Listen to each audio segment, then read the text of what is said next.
is Brady Pitchford. Just coming to you real quick to tell you about this 2020 filly that we're putting in the gold buckle cell. This is Hickory's Time to Shine. Like I said, 2020 filly, so she's a 2-year-old. She is by Hickory Holly Time and out of a mare named Shining Merada, who is by Shining Spark. We really like this little filly. She's got 20 days on her in a rope nose hack.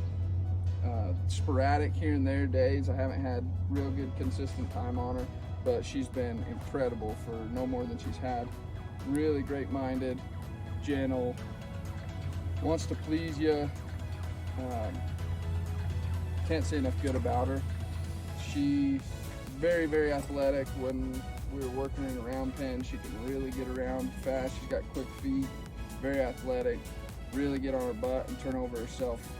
I think she'd have a great future in rein cow horse, roping, kind of whatever direction you want to take her. She's going to do whatever. She's put together really well, cute little thing. We really like her.